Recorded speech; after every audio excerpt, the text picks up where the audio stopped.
Welcome, everybody, and thank you for attending. Appreciate you being here. The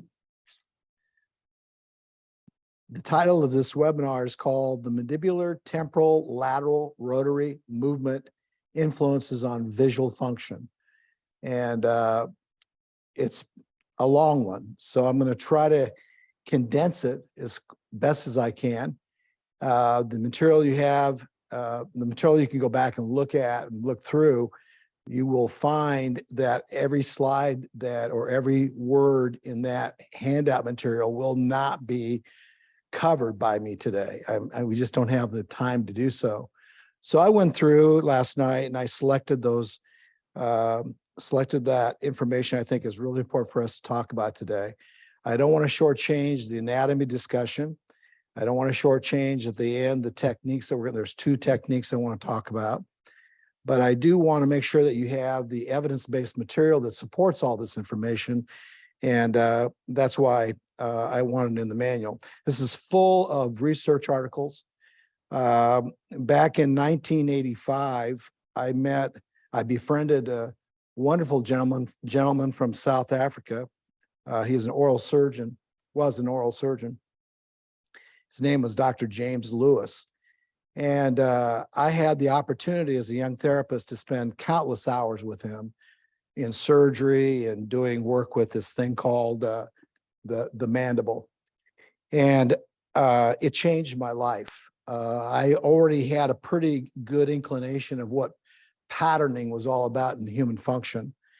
But I didn't appreciate the opportunity a relationship could have on my world and on Dr. Lewis's world, because he did a lot of oral surgery on facial disfiguration and trauma, temporal mandibular issues. He was one of the first people I know that did a ProPlast replacement that the FDA pulled us back on. He experimented. He didn't experiment on patients. He treated every patient as a person. Holistically, spiritually. He was a good man, and I learned a lot from him. And to this day, I practice the way he taught me to practice, and that is care. And the number one thing he cared about was things that go in you and out of you, called food and air and speech. This bone's responsible for that.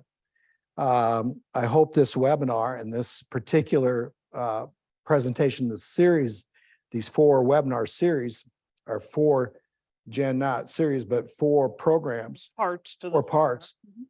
This one I hope you appreciate the most because of who you are. We're going to talk about the eye and its relationship to what you do with this bone on the next one. But I think you'll appreciate the end of this webinar, the importance of understanding the role that this postural muscle has on your vestibular system, your ocular system, and your respiratory system. It is not a structural bone we got in school for support, but Dr. Lewis will tell you, and so will many of these researchers tell you, that without it, you can't express yourself, you can't generate control of yourself, and you can't orient yourself. So it's a pretty big bone. It's always been my favorite bone in the body. There's a few of them. This is one of them. And we're going to talk about its relationship with this rotary function moving in a lateral way, which is what it's responsible for, with your vision, your visual system. So we'll put some emphasis on that. A lot of people always want to know why I'm not talking about vision. I always talk about vision. You just don't probably see it, pardon the pun. The lens that we have are different. I only know a few people that have a lens like I've got. Dr. James Lewis was one of them. There are a few other people in this research world that have seen the world of posture through the lens of what you own, two retinas, 2 lenses that are responsible for your behavior when it comes to respiration and control. So I'm excited for this discussion. I'll start off by telling you that the human, we all have hands and feet and eyes, and our unconscious coordination is widely understood as a survival, developmental, and reflexive pattern process. That's how we survived and are surviving However, the mandible, the neck, and the eye, unconscious coordination is poorly understood or even considered as a higher integrative cortical visual, vestibular orientation, or cerebellar balance process.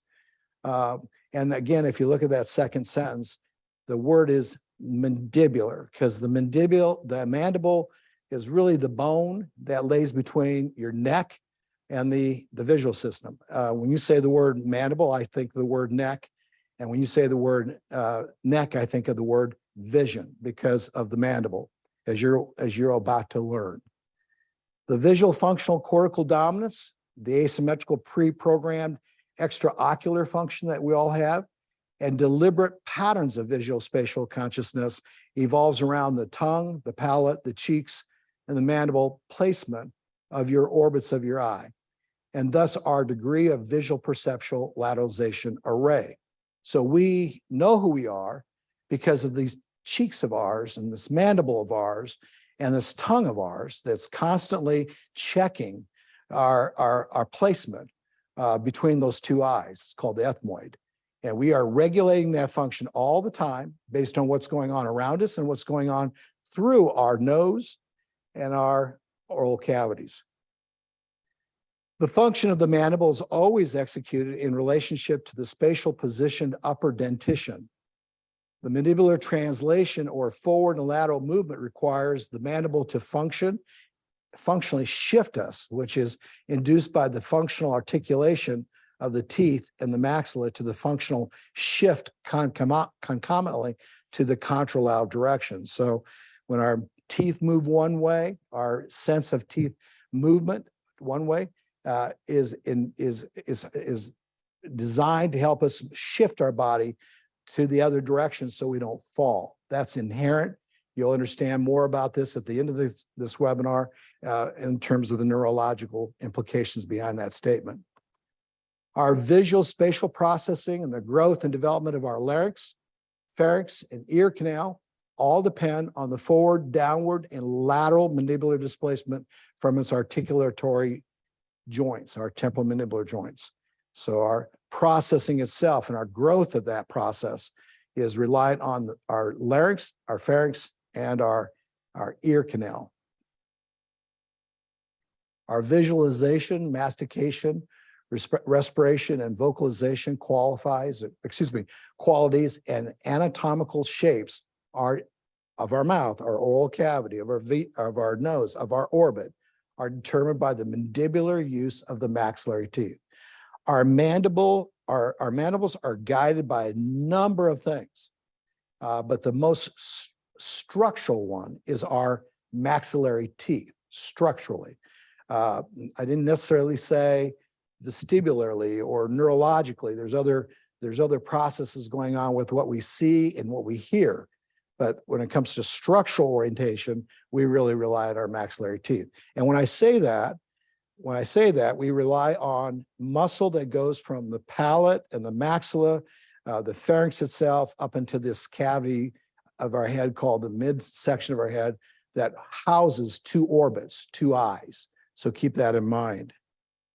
The mandibular temporal Latero-Rotary movement influences on our visual processing and function will be discussed in this webinar, along with recommendations to help lower the high prevalence of ocular dysfunction associated with cervical and mandibular misaligned horizontal function. Let's talk briefly about dominance, and this is one of those areas where if you've been following along in your handout material, you've already noticed I've skipped a few slides, but I didn't. It's in there for you to look at. I'm just hitting the things that I believe, Jen, are important for everybody to have, and I assume they all got this, right? Or they can't get it, correct?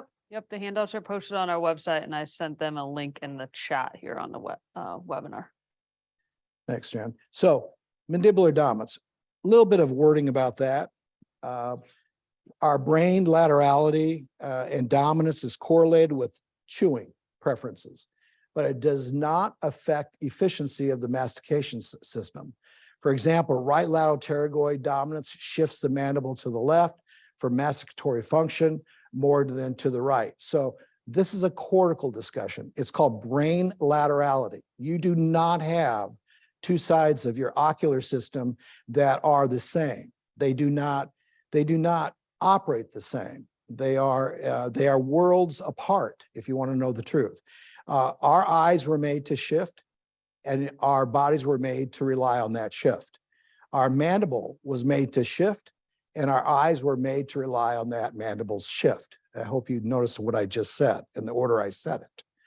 That you can't separate the visual system, regardless if you're blind or not, or can see or not, from your mandibular function because of the word shift. When you move from side to side, your rectuses of your eyes will be working with the rectuses of your mouth. They're called pterygoids, and we're going to throw in a few other muscles here in a minute. Those muscles are oral, visual, pharyngeal muscles, and they work and are wired by cortices that have one understanding: keep you upright, keep you safe, keep you secure and stable. So that's called brain laterality. Unfortunately, there's not a lot of discussion in the research. I practically looked at every article I could find that would talk about laterality as it relates to this thing called lateral rotary function of the ocular system and or the visual system, along with the oral system. So that's what this webinar is really truthfully all about. This is a great article. I'm not going to go through all the discussions about each one of these articles, but that Lee article is a great article on laterality. He also talks about the significant correlation between chewing side preference and the functional laterality of the eye and the foot. You just don't have a dominant eye. You just don't have a dominant mouth for chewing. You have lateral dominance. And the correlation between chewing side preference and hand laterality is weak. But the correlation between chewing preference and your visual system is strong, very strong, much stronger than you're going to see with your appendages. The ipsilateral head rotation was found to occur significantly on the side of the dominant eye in both TMJ and control subjects, Pradham's article. However, mandibular shift showed a significant tendency for opposite direction of head rotation. Deviation of the mandible occurred in the opposite direction of head rotation. Therefore, the dominant eye is often seen on the opposite side of the mandibular lateral deviation at rest. A lot of your patients you're going to work with, a lot of the clientele you're going to have, and maybe for those people listening to this while riding or driving a car, if you're just listening to this webinar, you don't have to be a health specialist to understand that if you look to the right with your eyes, your mandible is going to probably move to the left. And if you look to the left with your mandible, you're probably going to shift your occlusal system of your eyes to the right. Eyes like to focus. They like to occlude. And so far, I've not said anything I regret saying. That terminology is what the brain understands. The brain doesn't understand words like occlusion. It doesn't understand fixation. It doesn't understand focus. It understands activity that's correlated with other activity. It's a sequence of activity. It's called patterns. When observing the position of the mandible on most humans, you will find that the mandible is more often deviated to the left, and the left eye becomes more narrow than on the right. Again, going back to 1985 and on today, almost 20-some years later, you will see people squint more on the left eye. You'll see eyes more open on the right side, not because of dominance, but because of functional patterning of a system that's so closely tied together with tongue, oropharyngeal, and musculature that's responsible for pressure management of what's going on inside your body. When you look at this individual, you'll notice that his left eye is much more narrow than his right eye. Both of them are narrow, but he has a typical pattern of a universal network of cortical function that's lateralized and highly integrated on both sides for the type of position that you see his face gesture with. So his chin's deflected to the left. He's got a very narrow face, and his head is forward with his shoulders droopy. Really good looking guy that's struggling right now with this inability to actually converge. Converge means use correctly what's in front of him for sight so that he can move his eyes out and in from his nose and to the side, left and right, with appropriate mandibular cervical function that is relying on that cortical neurology associated with lateral rotary movement skills. Here's another picture of a lady. You can see again, her left eye is a little bit more closed than her right. Again, another good picture of neural laterality. This is not a structural picture. You can make it that. She's got a pointy chin if you want to talk about structure, but don't look at structure. Don't look at facial configuration. Look at and think about what's going on with the cortex and the cortices inside of her head that are registering this network of activity associated with visual mandibular processing, or in this case, mandibular visual processing. This is another good picture of an individual that has a very narrow face on the left side versus the right. Her left eye is a little bit more narrow than her right. Her right eyebrow is higher, the left eyebrow is lower. This is not a picture of structural issues. This is not an osteopathic issue at this point. This is a cortical network of patterning around three systems: what she sees, how she senses her mouth with her teeth and her cheeks, and what she's doing with her tongue and her respiratory system. That's a cortical driven pattern. It's when she fires in that way for any type of things that she wants to fixate on, fixate with, or focus with. That was a brief discussion, and you got a lot more material in your manual, or excuse me, Jen, your handouts on dominance. Let's talk about the anatomic mandibular influence on eye function. And I want to go through this pretty thoroughly. So, and again, I had so much fun with this. I've spent, Jen can attest to this, I've spent at least 6 months on this webinar. And I love talking about anatomy. And I miss my friend Jim, because we would have these, we geek out on things like salopingopharyngeus muscle. You know, the muscle that raises your voice box when you swallow so your ear pressure can be released. I love talking about that kind of activity, but there's not too many people I can talk to like him when it comes to what's between your two ears. So you got to understand, I believe, the mandible from a different perspective for you to understand vision. There are 7 orbital bones that make up this structure: the frontal, sphenoid, zygomatic, ethmoid, lacrimal, palatine, and maxillary bones. And each of those play a role in keeping the eyeball protected. That's what those 7 bones do. They're not there to protect the mouth. They're not to protect your ears. They're to protect your eyes. Your eyes are the windows to your soul. They are what you see, even when you don't see. Those eyeballs still have extraocular muscles that rotate your body so you can stand on a foot. So whether you see with those eyes or not, your process of how to work a glute, how to work a leg starts with this thing called an orbit and a globe. And if that globe and orbit can't move on each other, your ability to move yourself without being over-restricted, over-converged is pretty difficult. You become narrow-minded. Your brain doesn't know laterality. Heads go forward. Tongues become super active in the back. Airway management's very difficult. Say the word narrow. Very narrow palates, very narrow openings. And to treat the palate as it's the soul of as if it's the window of your soul of operation is wrong. The soul of that window, the window of that soul starts with these orbits. Where are you? What do you see? Can you even experience what's going on around that palate?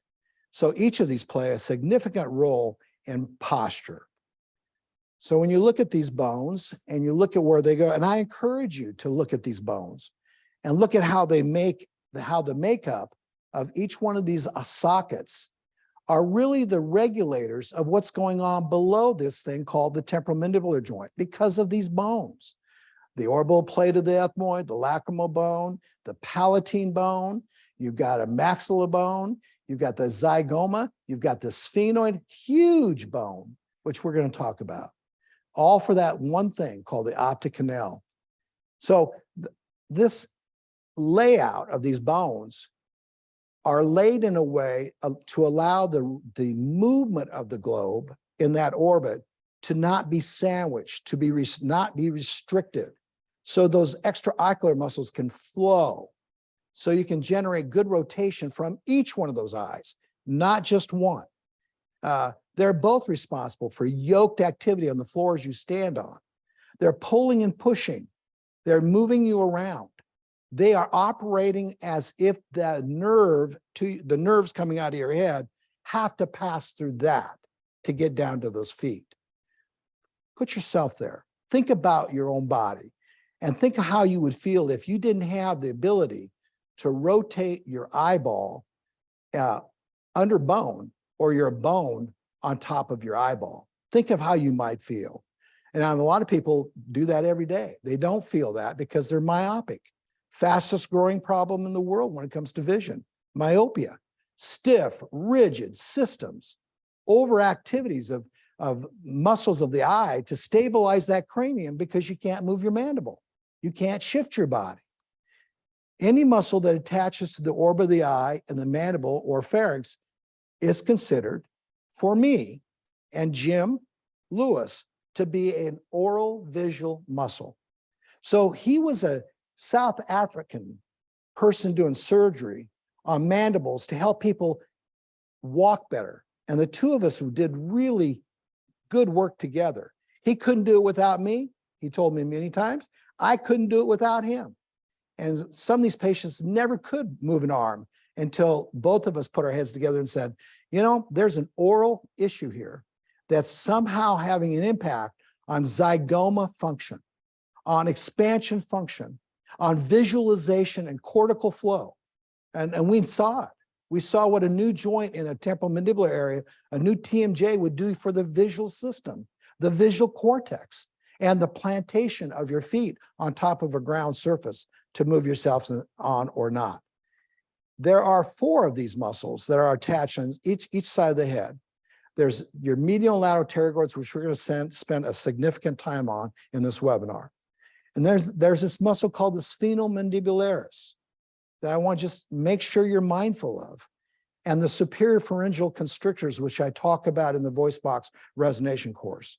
I hope, Jen, after these webinar series, people understand the importance of a voice box on not only breathing, but on visual processing. And this palatal-pharyngeus muscle, whatever that is, along with the genioglossal and the glossopharyngeus muscle, and these muscles that go all the way down into your throat, they're all connected to your visual system. These are the muscles that I call oral visual muscles.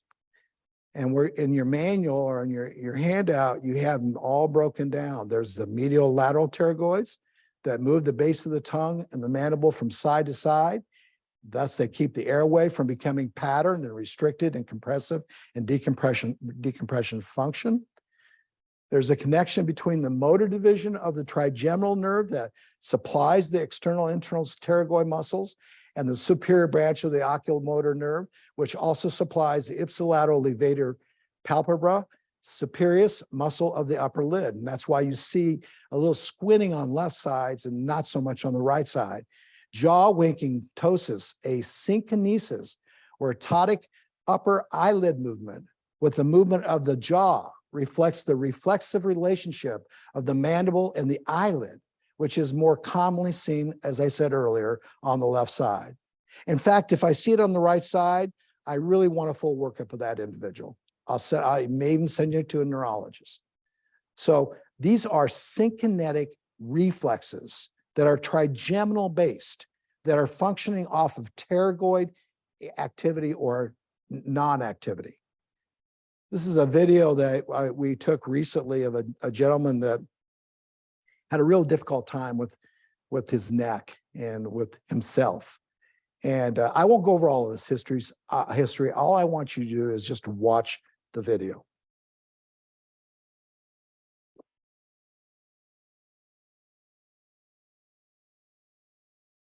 Oh, it played earlier. Come on, video.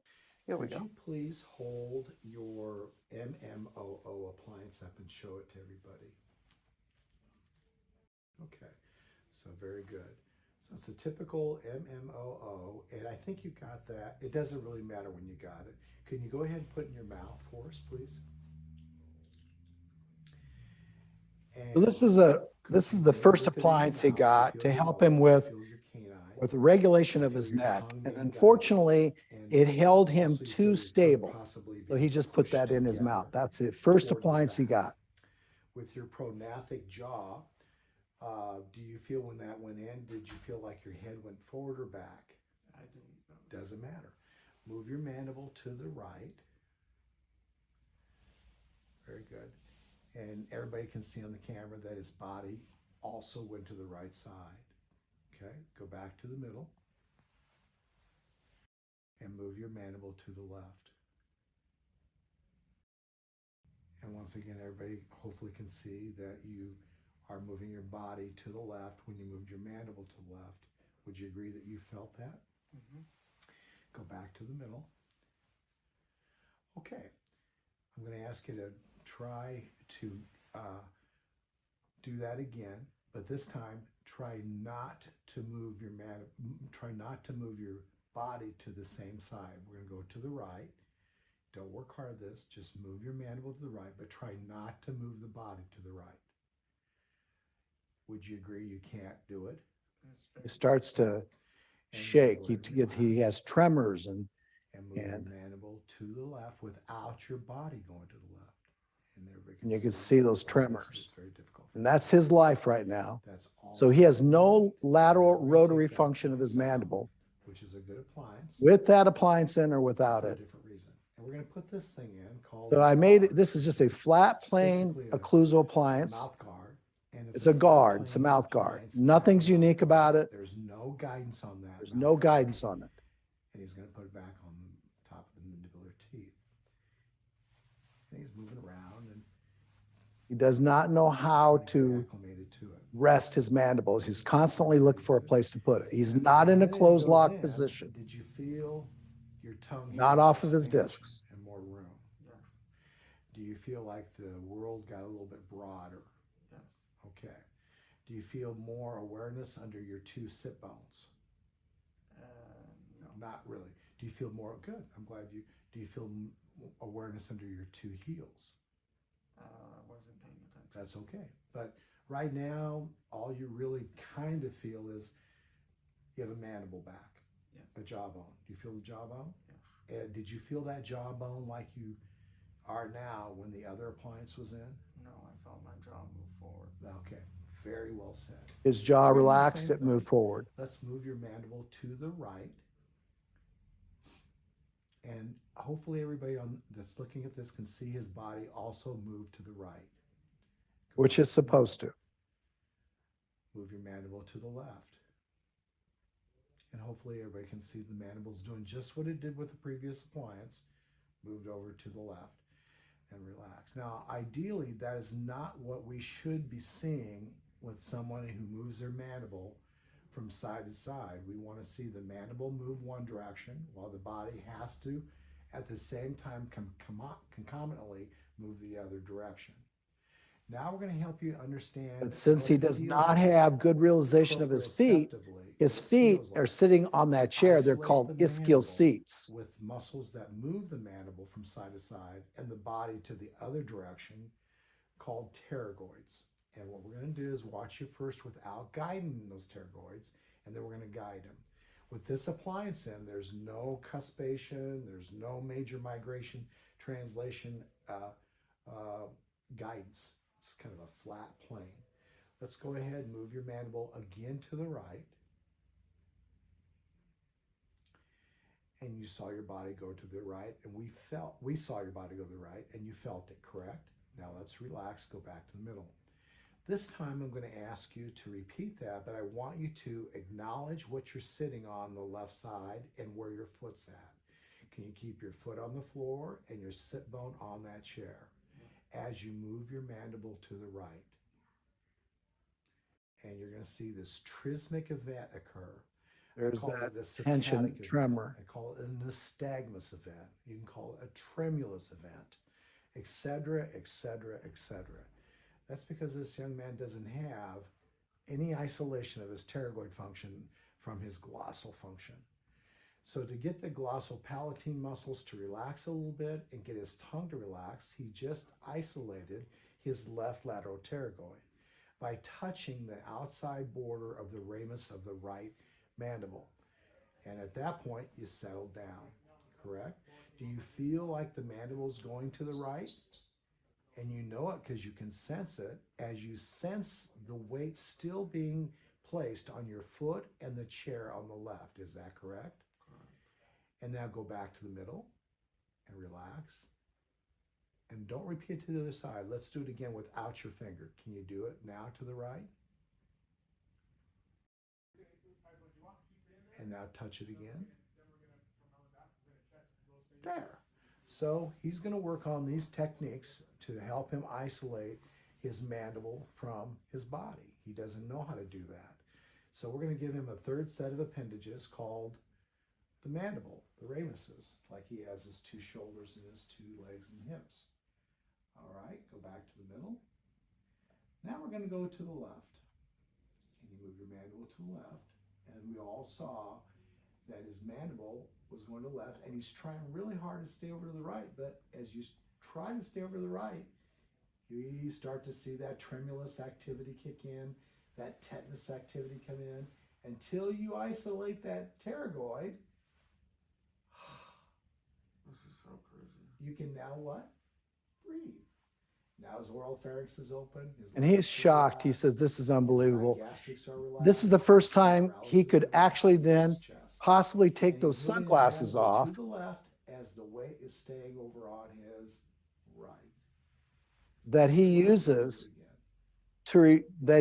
so he can relax his retina, his superior colliculus, and his lateral geniculate bodies for over focusing, because he doesn't have his mandibles. He doesn't have two of them. So he's fixating. Jen, you can shut that off. Two different appliances that are appropriately, are used for appropriate. Could you? So he actually is doing what you just see him doing now. He constantly holds himself up with his hand on his chin, or he over focuses in the distance or near by bringing both eyes together esophorically and stabilizes his body. And when he puts the glasses on, it relaxes the retinal images so he can move more freely without shaking. But if he were to move without glasses on, he would get up and move. He would be constantly going through this tremulous type of activity, this nystagmus, tremulous activity, because he can't find the ground. He doesn't have, his fixation is over fixated. He's over focusing. He's over converging. He's over narrowing his body. He's closing his pharynx. He's not breathing, et cetera, et cetera, et cetera. As soon as we give him identification of one pterygoid from the other pterygoid, he's more relaxed. Those glasses could come off. His rectuses of his eye would relax. His focusing would be completely different. The superior colliculus would be getting new information. And his lateral geniculate body would say, why didn't you do this before for your postural issues? Now, I'm going over this because I only have so much time in this webinar. But I'm showing you a real individual saying, I don't have these oral visual muscles called pterygoids. I can't move my pterygoids. I don't even know how to embrace one without the other.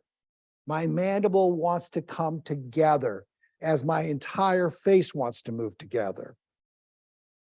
So it's a good demo, I thought. And oral appliances such as this orthopedic, such as Mora's, can affect the function of the eye.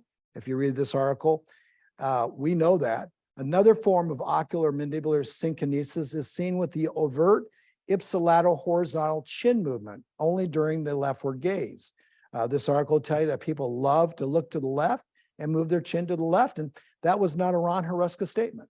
We've been talking about that in this institute called Posture Restoration Institute function for years, largely because of the articles written by people like this. This was written in 2022. Leftward gaze is a strong postural indication of individuals who do not have alternating visualization coming from the mandible. Wow. Researchers have noted that wearing an occlusal appliance that allows lateral mandibular movement also allows subjects to objectively modify their visual focus. That's a great article, Alani. Midline mandibular deviations or unilateral crossbites can have a significant impact on the prevalence of ocular motility issues in children. Bolero, another great article. Visual phorias and tropias called ocular convergence reduction. And people who have the inability to keep two eyes yoked up, working together through convergence, correct convergence, not over convergence, not under convergence, which is what we see a lot of with people who have TMD or TMJ disc displacement, is very significant, where mandibular lateral rotary limitations exist because of discal interferences. Vompi, 2020. Now, the second muscle that's really important to understand, that's a mandibular ocular muscle, is the sphenomandibularus. This muscle elevates the mandible, and clinical evaluations has associated this muscle with retroorbital headaches. If you get retroorbital headaches, it's pretty likely that this muscle is being used on both sides at the same time for cervical cranial stability via the mandible, which is where it attaches. So again, I won't go over the history. This is a recently discovered muscle.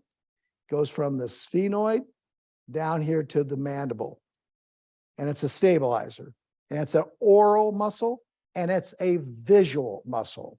It directly has an impact on the lower floor of every single orbit on this earth. So when you move one way, the eye is going to move the other. That orbital influence is a pump for your eye. That's how you get eye moisture. You know, that's how you resolve things like, you know, diseases that creep up in life, like glaucoma, pumping through that eye, through that orbit. The third muscle that you should be aware of is this thing called the superior pharyngeal constrictor. It's got three heads to it, four heads to it. The pterygopharyngeal section, the buccopharyngeal section, and the myelopharyngeal section, which attaches to the mandible. Please underline the word mylohyoid line on number 3. That mylohyoid line has a muscle coming up from this thing called this hyoid bone that goes to that same area. So between the hyoid bone and this alveolar process of the mandible above the posterior end of the mylohyoid, all the way back up into that head, you have this connection, this pharyngeal connection. So the hyoid bone and the eye are related to each other through this section of this muscle. The glossopharyngeal section originates from the side of the tongue. A lot of connectivity going on with this thing called superior pharyngeal constrictor. I talk about in the voice box course. It's a major muscle for lateral rotary function of postural forward directional movement. This muscle moves food down the esophagus after the food is received in the pharynx. The elevator muscle relaxes, the pharynx descends, and this constrictor contracts and pushes the food down. I'm going over some basic swallowing mechanisms. The fourth one, the palatal pharyngeus, one of my favorites, along with the palatal glossus, we'll talk about here in a minute. The palatal pharyngeus and the palatal glossus muscles of the back of the throat work very close together. If you spend any time after this webinar on anatomy, study this muscle. The palatopharyngeus attaches to the posterior border of the hard palate, which everybody seems to be involved with these days, which is called the palatine bone and the palatine aponeurosis, and the posterior border of the thyroid cartilage. Your thyroid cartilage is directly involved with your palate. When you look at this from an illustration standpoint, you'll see these two muscles, the palatopharyngeus coming down into your pharynx, and then you'll see the palatoglossus muscle closely interwoven by each other, a U bone. There's the tongue. There's the saw palate. That would be palatal, the palatine saw palate. Here's another good photo. This is one of my favorites. You have this long muscle coming all the way down called the salpingopharyngeus muscle. It's not an ocular muscle, but along with the other two muscles, the palatopharyngeus and the palatoglossus muscle, palatopharyngeus, right there, this whole structure regulates swallowing, and that aperture, that lumen, that tongue is all evolved and evolving around this larynx, this oral pharynx, and this palatine region. Again, one of my favorite pictures because of things like chonae and the temporal bone and styloid activity. So stylopharyngeus, salpingopharyngeus, and this pharyngeal musculature called palatopharyngeus and palatoglossus muscles. And I cannot do it justice in 15 minutes of discussion. It's what I call postural 101. The palatopharyngeus muscle tenses the soft palate. This is, again, Jen, I know you know this. I put this together. I constantly modify it because I'm doing it for who, Jen? For you. I'm doing it for me. So when I look at these muscles, there's elevators and depressors. There's elevators and depressors of your tongue. There's elevators and depressors of your soft palate. There's elevators and depressors of your larynx, and there's elevators and depressors of your voice box, your entire glottal region. Things got to go up, things got to go down. Things are pulled up, things pull down. The mandible is responsible for the elevation and depression. No other bone in your body is responsible for that. And if the mandible can't move from side to side, you're stuck. You're either stuck in a state of depression, by the way you are, when your head is forward, and I'll show you where, and your ability to elevate, your ability to use the salpingopharyngeus muscles to elevate that throat, to elevate that larynx is now difficult. People choke. They can't swallow their cookies when they eat them. They can't relieve the pressure in their ears. Their middle of their ears are clogged up. The tensor valley palatini area is restricted, all because of those four groups of mandibular movers being in positions, being in patterns where they can't shift from side to side. And I'm showing you the research on it so you can appreciate this is not just 20 years of experience talking to you. It's recent research saying to you that you got to get the mandibles to move. The palatopharyngeus muscle tenses that soft palate, period. And it pulls the pharyngeal wall superiorly and anteriorly and medially. Can you write the word narrowing? Narrowing, which we got to do when we swallow. But we shouldn't be swallowing when we talk. We shouldn't be swallowing when we walk. Effectively closing off the nasopharynx from the oral pharynx.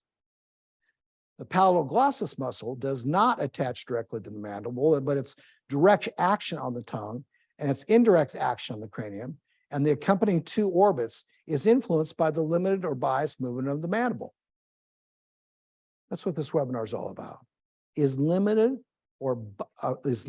by unilateral or bilateral movement of the mandible. This illustration that I drew up for you is a reflection of what I consider the highlight of this webinar. When you look at this illustration, you'll see this is part of the temporal bone. There's a styloid, just partially drawn by myself. This is the mandible. This is the hyoid, and that's the palate.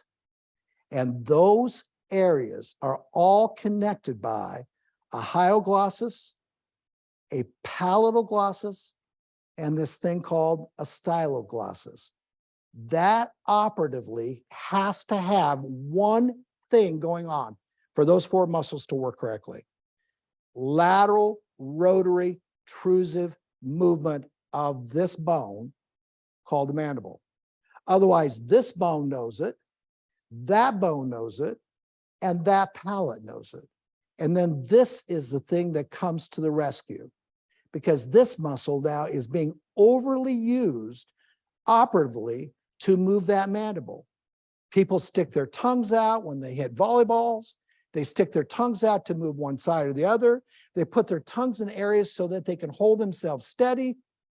They're glossal driven because of those four areas not moving because of mandibular function side to side.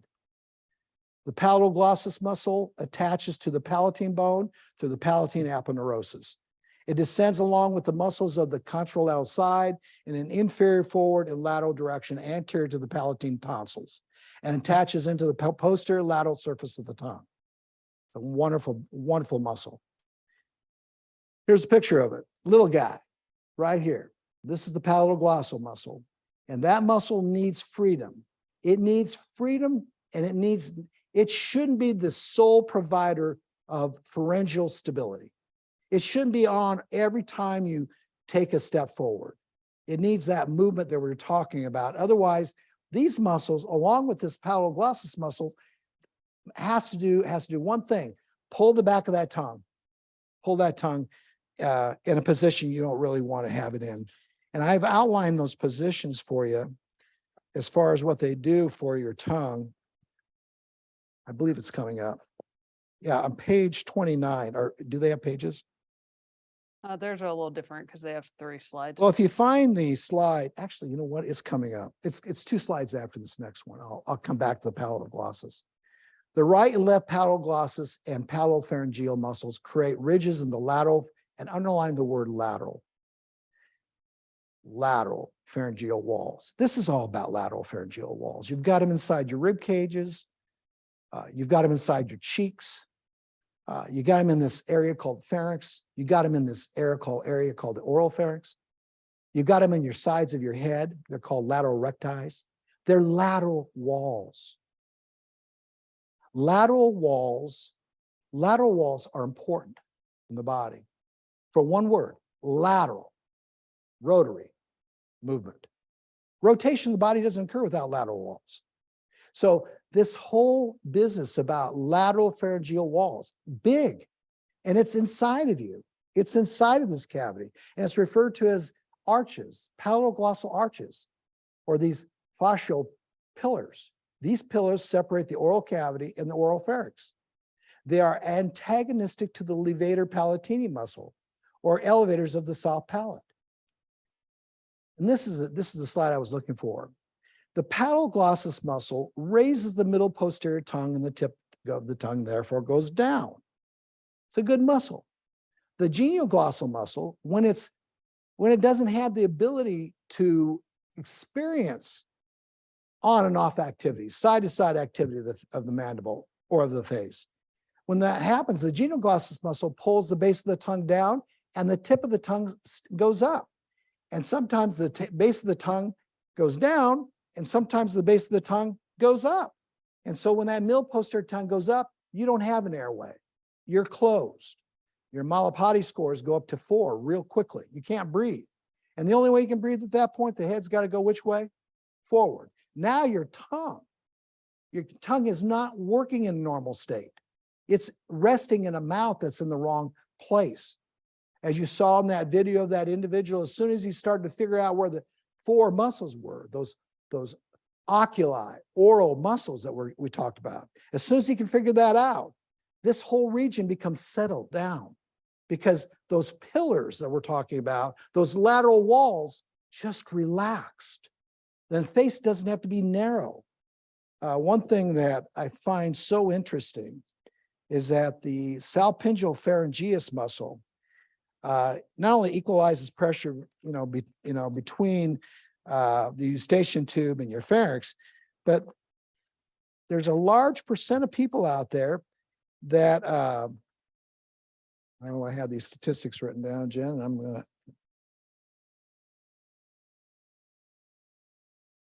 That salpingeal pharyngeus muscle, 40% of the individuals out there in this world don't even have one.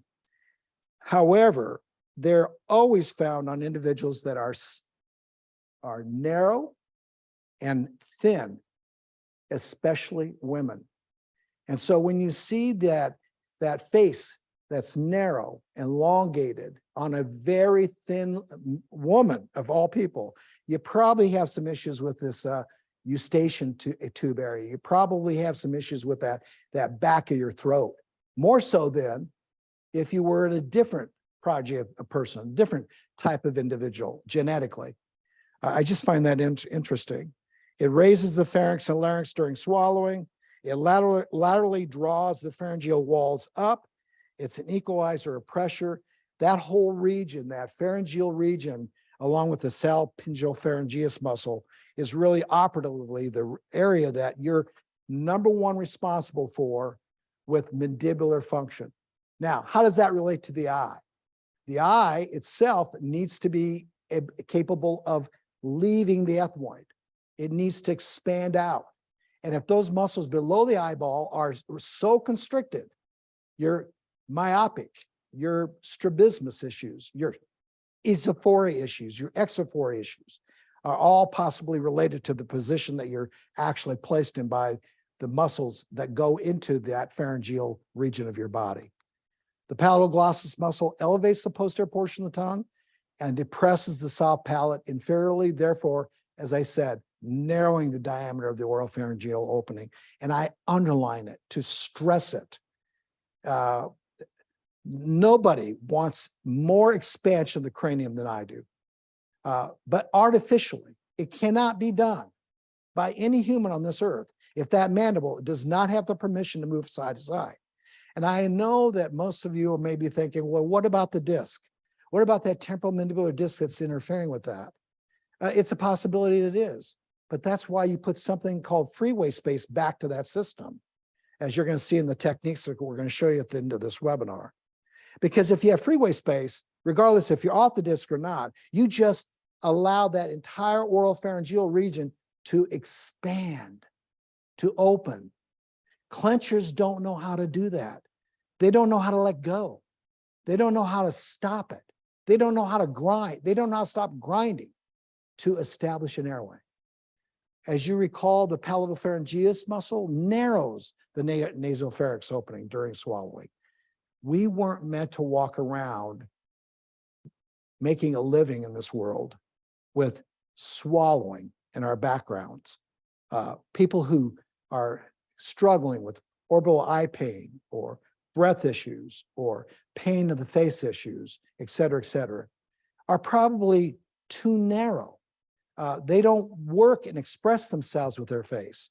They're looking straight on. They're called phones and computer screens.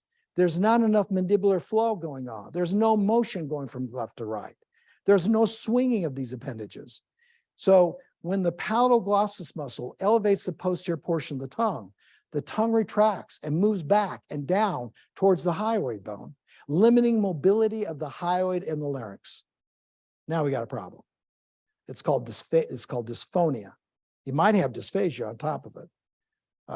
This limitation contributes to hyoid and larynx depression, reinforced through hyoglossus concomitant activity. Now, we need to have hyoids, larynxes depressing. But when they remain depressed because of a head going forward, you got a bigger activity. The hyoid and the larynx were made to pump up and down, elevate and depress, elevate and depress. And a forward head will put the elevation to rest. You won't elevate your hyoid. You will not elevate your larynx. It'll stay depressed. Now, all that activity we just got through talking about is under eccentric stress. And everything is narrowed, including the base of the tongue that is now being pulled up and limiting your flow through the back of that throat. The hyoid bone is usually depressed during mandibular opening for speaking, singing, and chewing and swallowing, and should not remain depressed during mandibular rest or during normal respiration. I would remind all the listeners of this webinar now and in the future that if you can't rest your mandible and allow everything to expand with good hyoid position, with good tongue position, you're going to have a problem with your visual system. Your visual cortex is confused. You want to become more myopic. You want to become more narrowly focused. You're going to pick an eye. You're going to pick a dominant eye. And you're going to pick that dominant eye by where you put that mandible so you can breathe. So you can breathe on one side of your throat, one side of your nose, one side of your orbit. You're going to pick a pattern. Depressing the larynx with the base of the tongue will indeed force it into a low position and will also expand the resonating space by lengthening and widening the supraglottal tract. Now, I know I'm going over this fairly fast, but you have material to support it. You have research to look it up. I know we're going way too fast. Keep in mind, this depression should be reflective of a neck that's in a neutral resting state. And the hyoid can comfortably return to a neutral resting state of elevation at the end of vocalization. Yes, this is in a course on vision. This is where it belongs. The visual spatial relationships that are limited in your life have a one-to-one relationship with that throat. When mandibular lateral movement is restricted bilaterally or unilaterally, the soft palate and the hyoid more than likely is placed in a state of depression, and the posterior portion of the oral cavity or the oral pharynx also becomes narrow from static palatal glossus and other oral visual stabilizers, thus reflecting an early stage of swallowing function and accompanying forward head direction. And by that, I mean, you are now visually, spatially receiving information from what you're witnessing, and your brain is putting a pattern of what you're witnessing along with that dysfunction.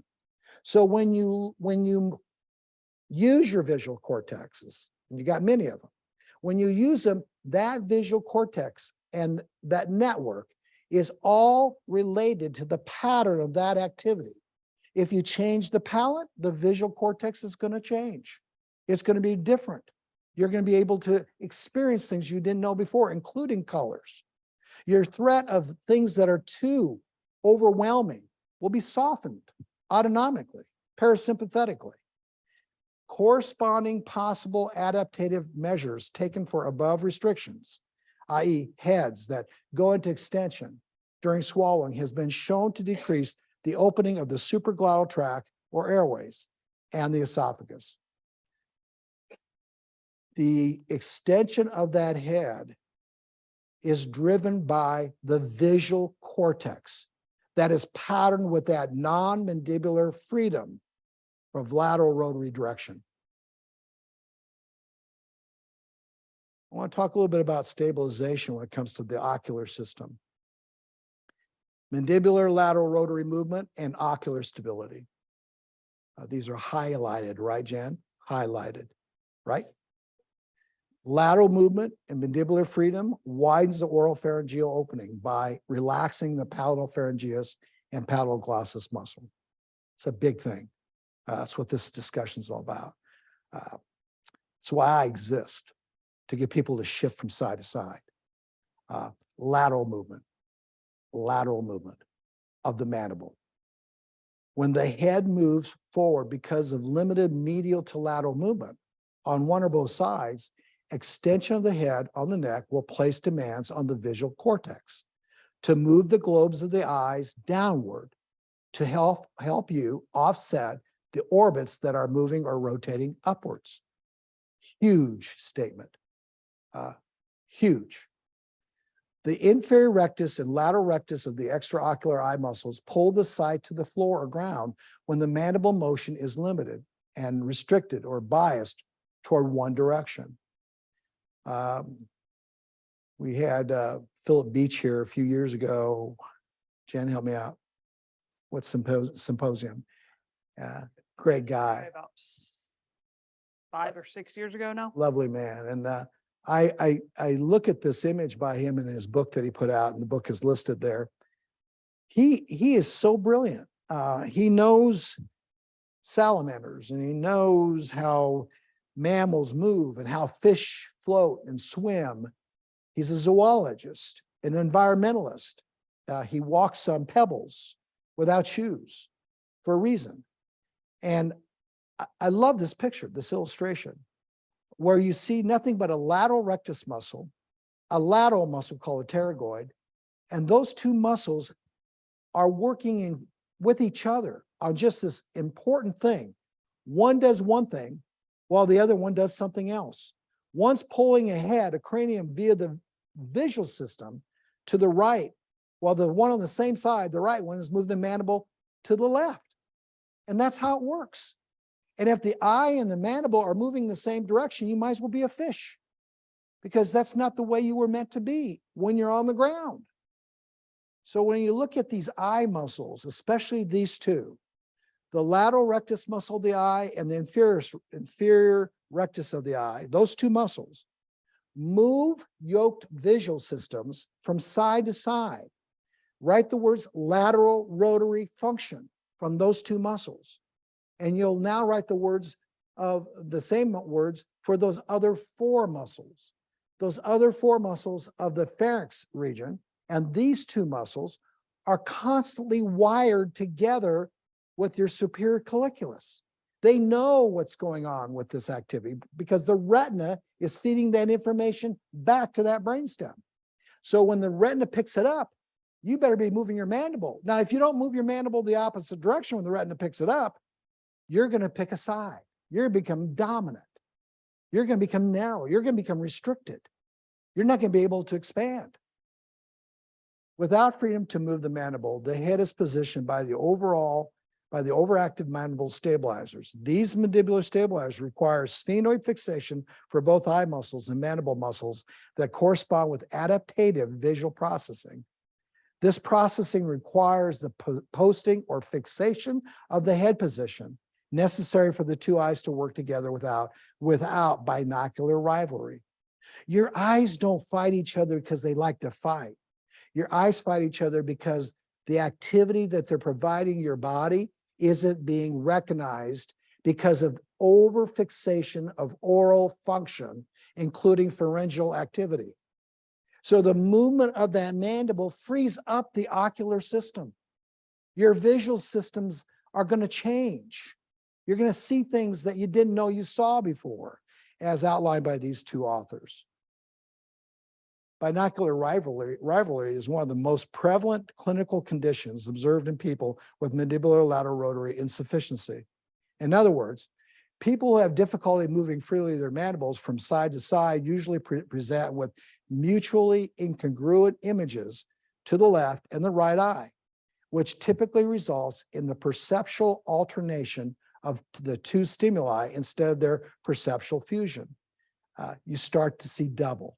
You start to see blurry because you can't coordinate it. Nothing will coordinate those two eyes better than just simple coordination without using your tongue. Movement of the mandible to one direction, another commonly observed function, usually assists movement of the two eye orbits to the other direction. The lateral rectus acting with the medial rectus decouples your eyes from your neck. Put a smiley face. Your eyes are not your neck. Your mandible is. And if you want to use your neck, you got to keep those eyes free of the mandible and the mandible free of the eyes. And it's demonstrated through long association of our body plan that's had a lot to do with propulsion derived from bending side to side. Beach, Phillips work. If this muscle nerve is compromised, trigeminal, one develops double vision. I love talking about double vision. Again, in this webinar, I don't have time to do it. The next one I will, the fourth one. Keeping the mandible positioned to one direction contributes to compensatory activity from the extraocular muscles and ciliary muscles of the eye. Ciliary muscles change shape of the lens of the eyes as they focus on near objects. Thus, accommodation processes of the eyes are influenced by limited alternation patterns of the face and the mandible. Another huge slide. Eye doctors don't understand accommodation of an eye as it relates to the mandible.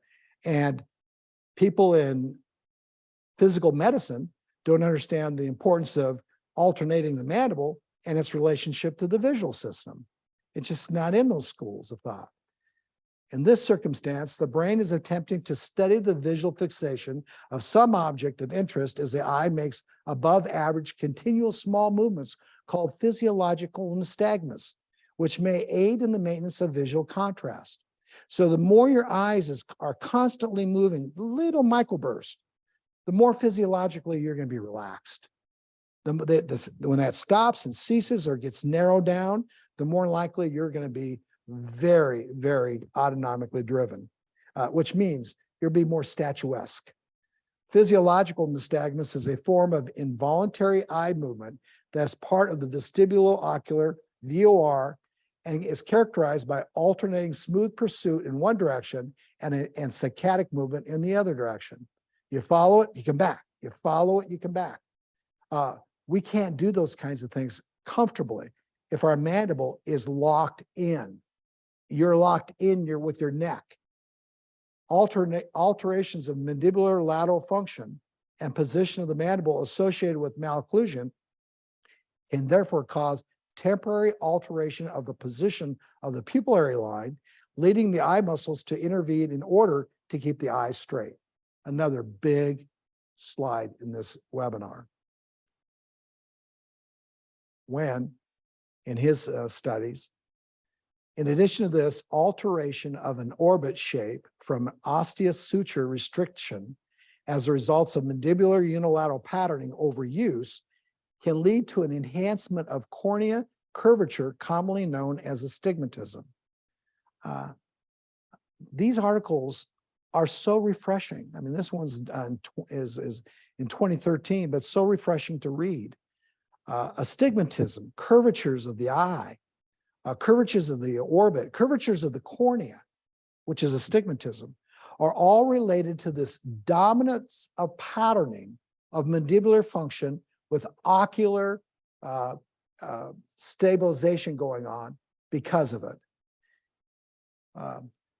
Grippado and et al. Has done a great job, and I encourage you to get this article. Bite and sight. Is there a correlation? Clinical association between dental malocclusion and visual disturbances in pediatric patients. Applied Science 2020. And reviewing this article, there's a strong interconnectedness between the mandible, stomatognathic system, and the morphological visual processes that follow it. I find it so interesting that changes in static and dynamic jaw positions do not affect postural stability in people with blindness. These people with blindness have no problems with their mandibles.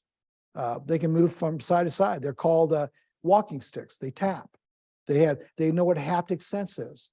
They don't overstabilize with their tongues. Now, you also have in your handout a discussion about anatomic temporal influences on the eye. And I'm going to go over a few slides on it. Jen, what page on my manual is that on? Huh? Your manual in front of me? Okay, so anyway, anatomical temporal influences on the eye function. Couple slides on this. The temporal bones are paired structures located on the lateral aspect of the skull, as you all know, and posterior to the sphenoid, lateral to the eye orbit, and superior to the mandible. And underline that, superior to the mandible, that reside in their fossa. And this is basically a bag of bones without the occiput. What you see is just bones barely touching each other, just floating around. This structure, these two structures, has a cortex that wants this.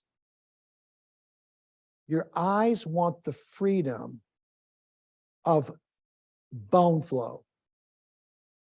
And the bone flow, the expansion of those sutures, all these sutures, depends on one bone, that one. And if that mandible is not pulling apart bones on one side, as it pushes bones on the other side, the ocular system knows it. The ethmoid knows it. Your parietal bones know it. So you basically got this movement, this physiological osteopathic movement, this fascial movement going on in your system by bones that should be not just the palate, bones that should be expanding, pushed out, only to return when the mandible goes the other direction. The osteopathic activity, the osteopath of your head, is called the mandible. And if you want to keep the neck in a neutral position after restore its cervical function, you have to be cognizant of that the mandible has to move on a head that's rotating in the opposite direction. Those are called eyes. So we're going to put some techniques together, which we did for you, to show you how that looks. So regardless if you have any inclination what Postural Restoration Institute's all about, whether there's a world called asymmetry or not, whether you have lateral hemispheric cortices that are working separately from the other side, whether you believe in any of that, the one thing you got to believe in is that your body is bihalved. It is bihalved. And that movement on one side of that midface and those eyes associated with that side of that midface is being controlled, is being physiologically separated by mandibular lateral rotary movement. Any alteration of the muscular tension on the temporal bones, usually as a result of heightened hemilateral occipital or mandibular patterns that are adapting to the positions you're putting them in, or cervical malalignment, will give rise to compensatory overuse of cranial muscles that are all interconnected. This polyarticular muscle chain tension is often seen on the right, more so than on the left, under tension. And we refer to this, I called this the right temporal mandibular cervical chain pattern of tension that we so often, all those individuals taking courses, cervical courses, brachial chain courses, postural courses, understand at least the concept, even if you think it's theory. This is an individual who has a perfect example of what we're talking about in this webinar. She's happy, but her ears talk it, her eyes talk it, her nose talks about this pattern, her mandible talks about this pattern. What really is talking about this pattern is this ocular oral combined function.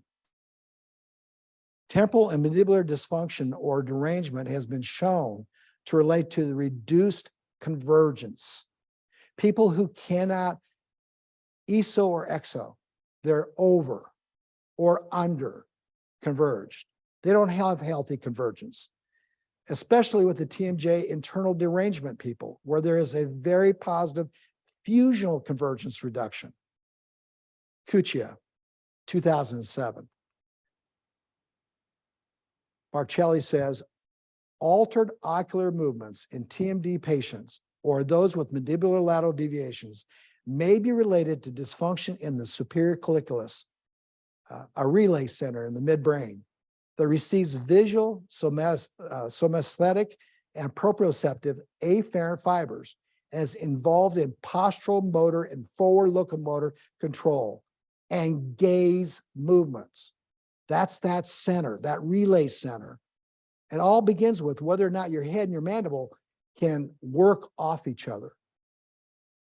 Altered or limited horizontal function and its related sensory motor limitations is often seen in individuals who have tendencies to overconverge at near. And I'd underline that word, overconverge at near. This visual convergence excess and oral convergence excess are often associated with and expressed by the following signs and symptoms.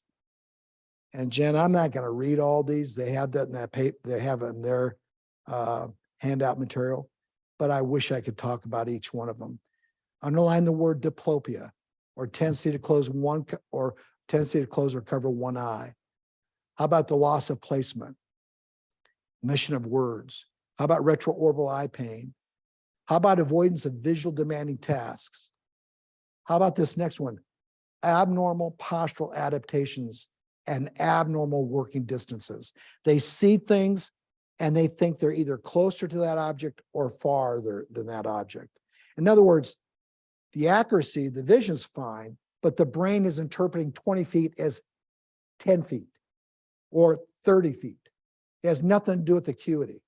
It has to do, where are you with what you're seeing clearly? That is something we never talk about. And that all starts with the pharynx. Photophoria, distracting while performing visual demanding tasks, general fatigue, eye strain, difficulty changing from near to far, et cetera, et cetera, et cetera. I do like that last one. Difficulty with pronunciation secondary to poor oral mandibular function and coordination. That's a big one. People who slur are people who are seeing things incorrectly. And people who see clearly and can't sing are singing incorrectly. Ocular motor function and therefore visual processing is connected to mandibular function limitation and neurology. Both the general public and the healthcare professionals should at least consider this connection, especially when mandibular and cervical function patterning exists or is limited. Well, I did this last night and I did it in an hour and 20 minutes, and I did today in an hour and 17 minutes. So I must have talked a little faster. What I put together are two handouts for you, and they're not handouts, I guess, Jen. They're handouts, yep. Are they in the? They have the handouts are available on I just know we have some things in. Yep, you got them in the back Yeah. of your binder there. And I'm gonna just have Jen take, this is a important part of this webinar. And Jen, I have one slide. Should I show it now or should I just? Up to you. If you want to, I can click to it. Do you want me to go to it? Let's go to that slide right now, okay? You mind, Jen? I'm gonna let you take over on this. So I want, before we get into these two techniques, I want to say a couple things. Number one is, for those listening to this in the future, I only had so many minutes I wanted to put in this webinar, a lot of material. There's a lot of material I did not cover. I went over it way too fast, but at least I gave you my passion about things that maybe you want to go back and relook, re-listen, go back and replay and hear what I said over and over and over again. This is probably one of the most evidence-based webinars I've ever given with this much information, new information that's never been given before by anybody that I know of. So for the listener, go back and listen to it. Pull out some articles. This is not theory. This is factual. So just because it's not being practiced, looked at, or even thought about doesn't mean that it's not factual. There's a lot of research supporting this information that you just heard.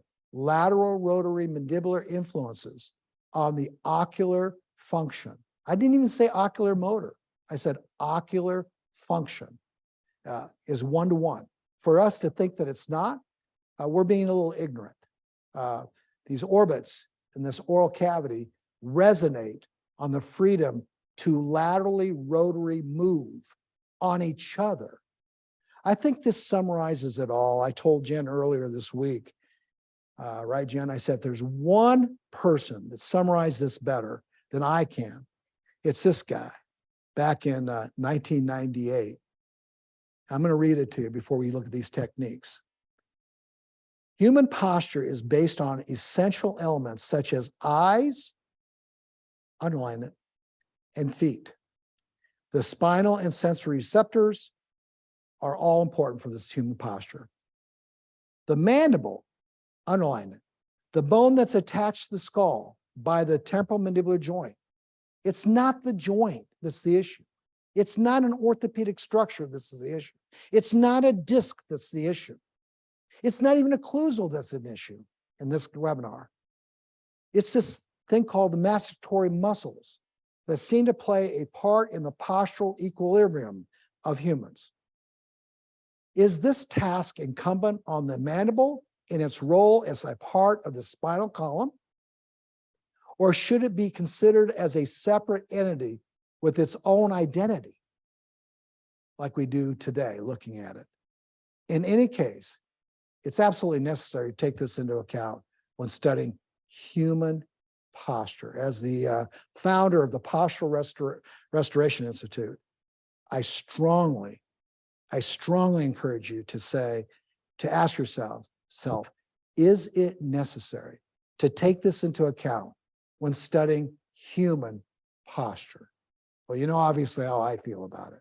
And since I feel so strong about it, I'm introducing concepts that I've took many years to protect and share and forward on to people like you and the listeners with some background, 30 years of background. And these two techniques I'm going to share with you today shouldn't surprise anybody based on the webinar. And Jen, you're going to help me out with those.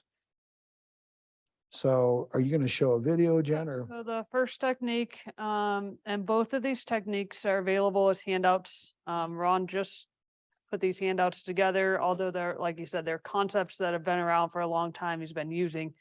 But the first one is lateral pterygoid and lateral rectus in standing. And on the slide right now, you're seeing just kind of some snippet images that kind of outline what's happening with this technique, and the movement of the mandible and movement of the eyes. And you're going to see an opposite direction here with this technique. And we have a video here, and I'm just going to go ahead and play the video so that you can see, because I know sometimes it's hard to read the technique and visualize exactly what this technique should look like. So for a webinar like this, we want to just provide a little bit of a video here. So this video is just a couple minutes long, and you're going to... It is recording, so I will follow you. Okay.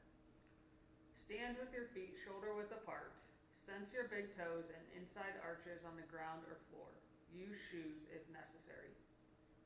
Slide your tongue through your front teeth and then gently pull it back in your mouth, keeping the freeway space that was just created. Keep this freeway space. I'm going to stop this video, and I'm actually going to play it outside And while of you the do that, PowerPoint so that it's not so choppy. yeah, while you do that, and we'll give you some time for questions here at the very end of the webinar. Keep in mind that these two techniques, one in standing and one with forward locomotion, I'm putting together for you and delivering it to you for those individuals who know really nothing about PRI. I mean, they're just general public type of people, and that could be you. And just getting people to understand what the mandible and the head and the eyes should be doing with their body function. Now, obviously, if you had a neutrality, if your head was neutral, this would go better. There are some people that are not going to do this very well because their necks are not in a neutral position. But for some people, it may be just enough to get their heads in a neutral position. And it may be the technique that they use to feel better when they're sitting all day or need a break. So keep that in mind. I also put on the back of the handout, Jen, if you don't mind while you're doing that, I just want to read this to everybody. Take one of those handouts. This material that I'm about to read to you, as you listen to it, is on the back of both of these handouts. And I told Jen I want it to stay there so that when you do these techniques, you might want to recall why we're doing them. So before we get any questions asked, when and why and who and where, hopefully this may help you. So why don't we read these first? Why don't we go over these first? Then when you watch her and you listen to Jen, you'll start to think about individuals, maybe yourself, that should probably at least consider mandibular flow. And this is why. Lateral pterygoid and lateral rectus alternation in standing reduces palatal glossus and pharyngeal palatine reciprocal restriction. That's what this webinar was all about. And limitations of a word called expansion in the pharynx. It also facilitates occipital rotary, repeated occurrence on both atlas fossa, and therefore limits overuse of unilateral concomitant sternocleidomastoid and mylohyoid during lateralized rotation of the occiput and counter rotation of the mandible. It's a lot of wording, but I want to make sure you all appreciate what we're doing physically and physiologically for the visual system, for VOR and COR. It also promotes laryngeal relaxation And if there ever was a time in our life right now to get into the larynx, it's right now. That voice box course is precious for pressure regulation, for muscles that we touched on today. But hopefully this webinar I will be able to use in future voice box resonation courses to direct you why those muscles are important. Because it promotes this relaxation of the larynx, of the adductor muscles of the hyoid and hyoid depressors. We don't want hyoid depressors. We want hyoid neutralizers. When the hyoid stays down, life is tough. Respiratory activity is tough. Diminishes demands on lateral rectus and superior oblique extraocular eye muscles. Huge in this webinar, huge. Relaxes the eye. The retina knows it. And minimizes genioglossus guidance of mandibular and cervical orientation. Prevents overactivity of palatal-glossus muscles, if you're a tongue person, and palatine sphenoid compression, if you're a palate person. Elevation of posterior portions of the tongue, pulling in the soft palate inferiorly, and thus narrowing of the diameter of the oropharyngeal isthmus. This technique, and the one next to it, maintains appropriate laryngeal airflow associated with laryngeal resistance and subglottal pressure management for uninterrupted phonation. It realigns tongue, oropharynx, sphenoid, and cervical swallowing positions, hopefully. Now, what you see in the back of these two techniques is a summary of what was discussed in the material that preceded these techniques. So the material in your manual or your handouts is a reflection of what's been outlined in kind of like an abstract format on why you'd want to consider these two techniques. With that, Jen, let's continue.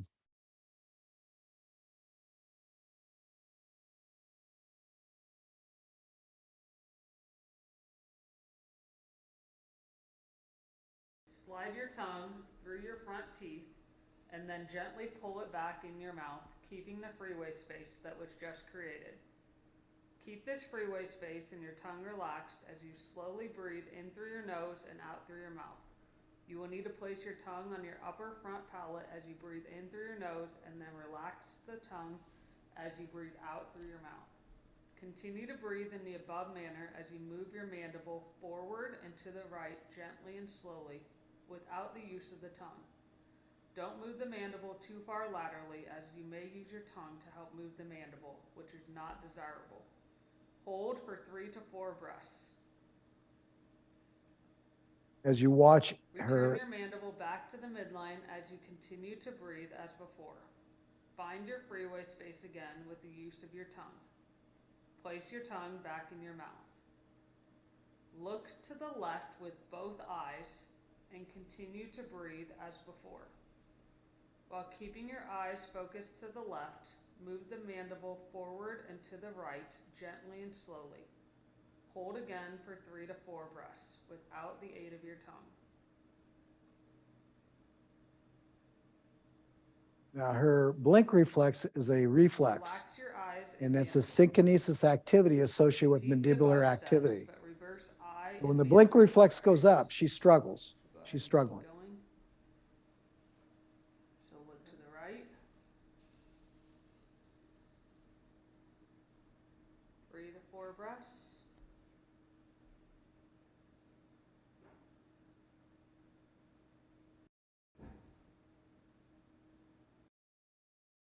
Relax your jaw and eyes. Go ahead and relax. Which is very difficult for her to do. It's hard for her to move her mandible to the right and her eyes to the left. Sorry.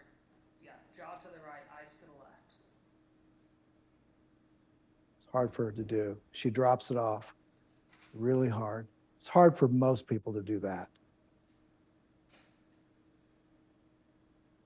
Now her blink reflex stopped. She just nailed that coordination. That's probably where she became neutral.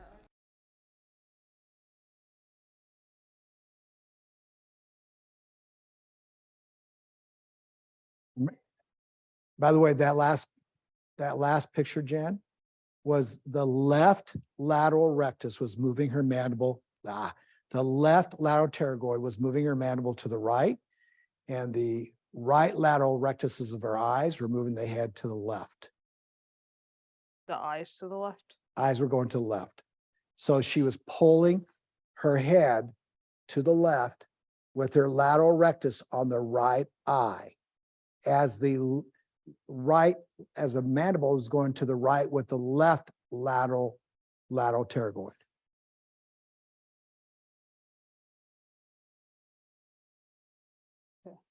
So the left lateral rectus doesn't move the eyes to the left. The left lateral rectus and the right lateral rectus is when they work together, there's an antagonistic and agonistic relationship there. So when I turn my eyes to the, yes, Jen, when I turn my eyes to the right, my left The left. lateral rectus is turning my left eye to the left. But my right lateral rectus is also being lengthened. Yes. So it's having some impact on that head. Now let's see if I did this right. And thankfully I did. Hopefully I did. Thankfully you caught it. If I move my mandible to the right with my left lateral rectus, Pterygoid.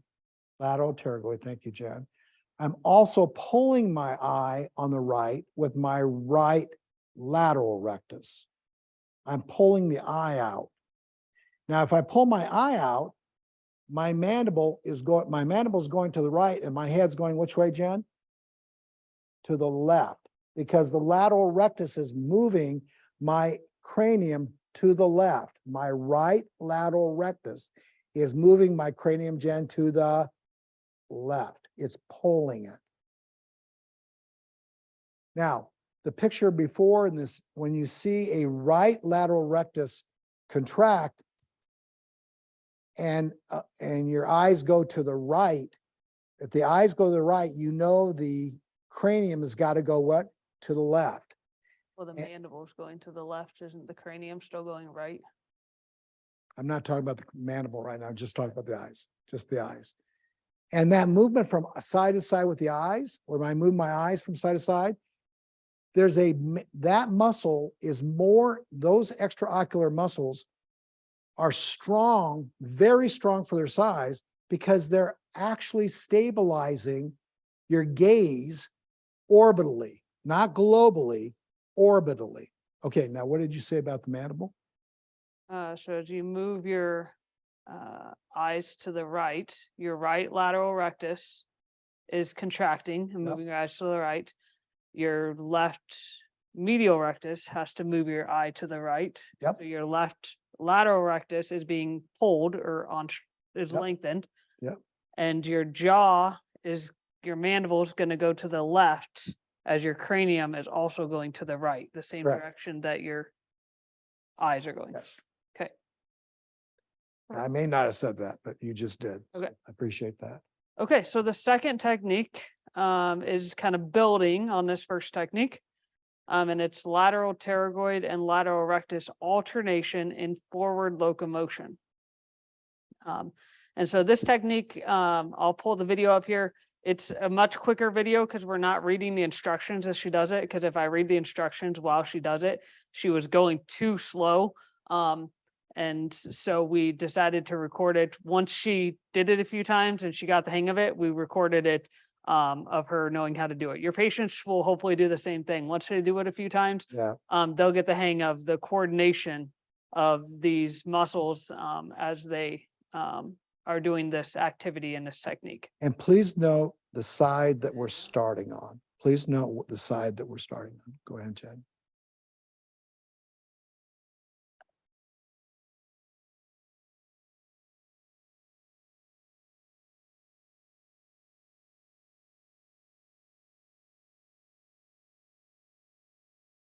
Their mandible should be moving prior to the steps or at the same time.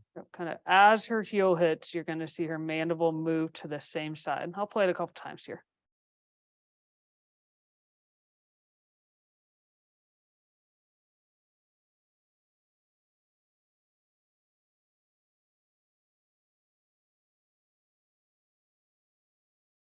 You actually got better, didn't she? Mm-hmm. So you're going to see Ron said, please pay attention to the side that we're starting on. So she's going to start on her right leg. So she's in kind of right stance, reaching forward with her right arm and her left leg. Kind of a little atypical than what we would normally kind of start someone in.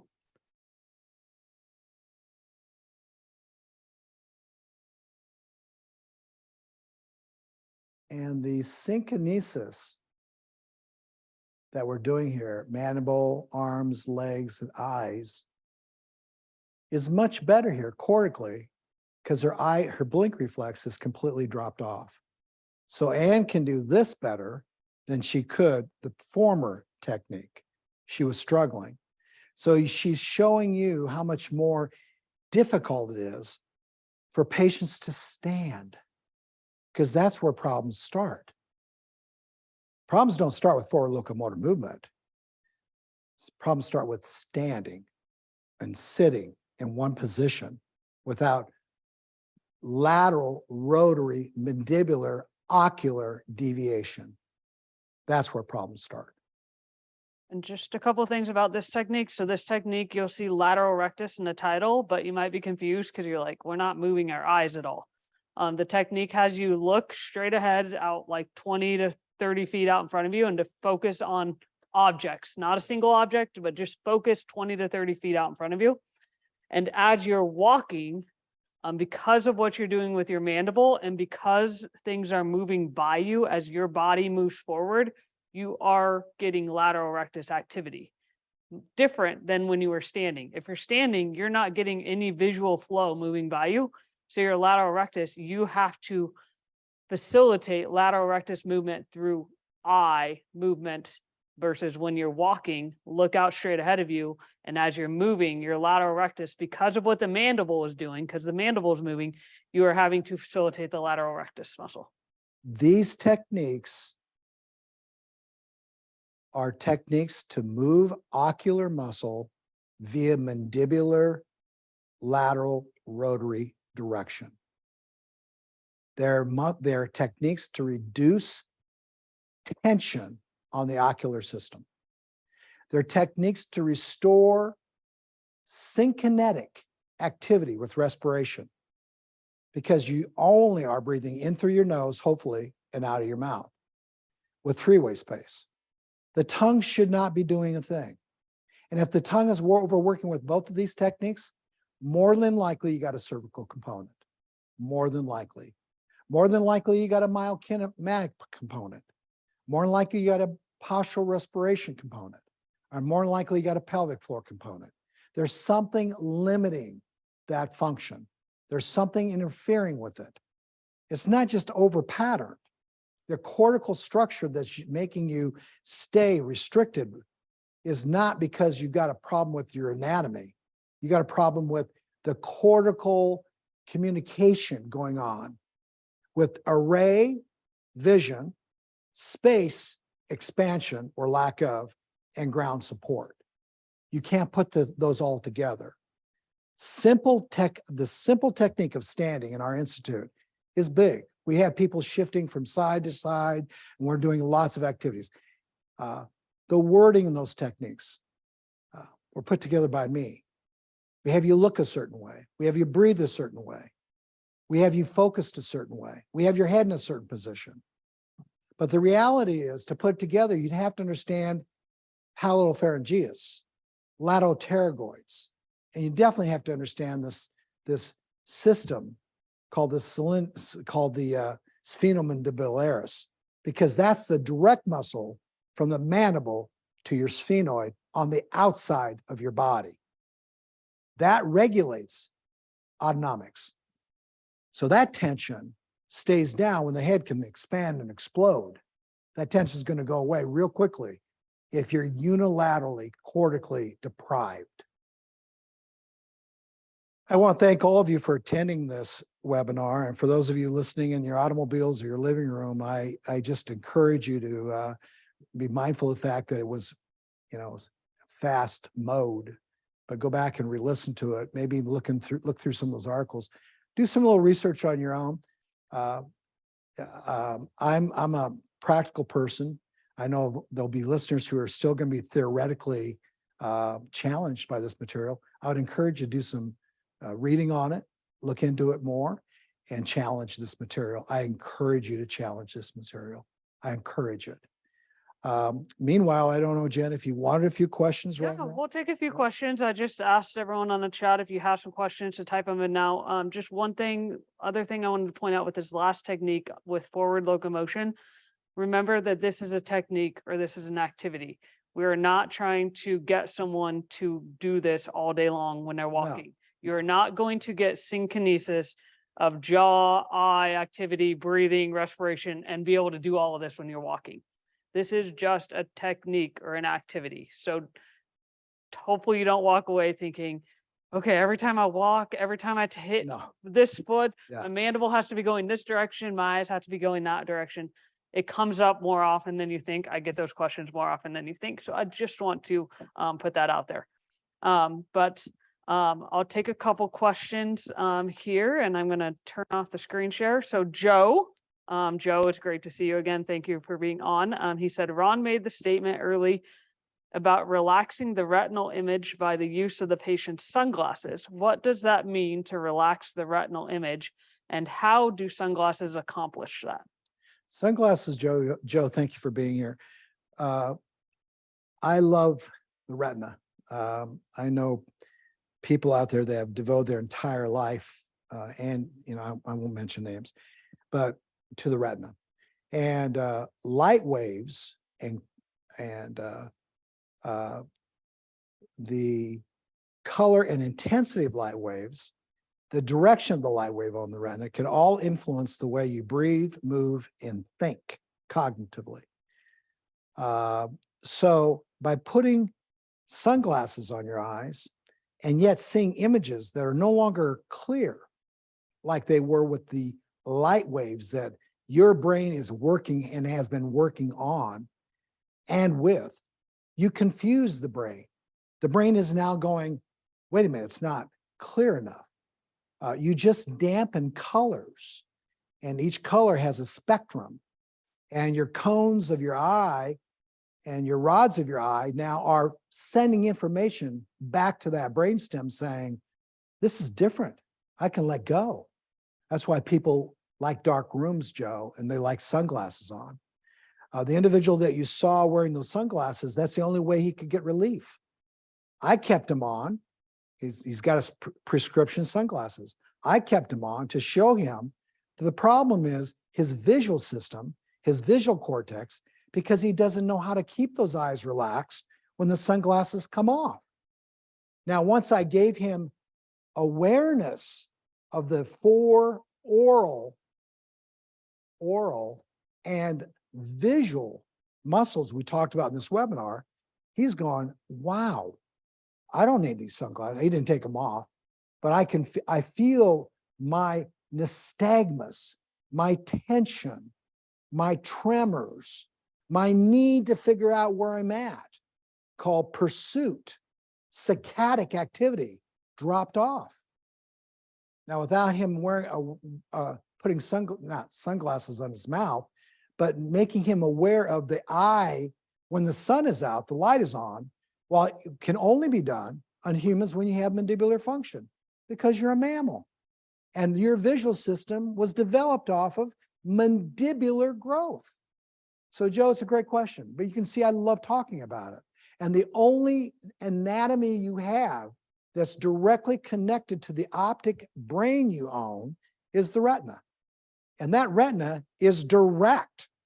So when you stimulate with colors, light waves, frequencies, your brain's already been built cortically around that input.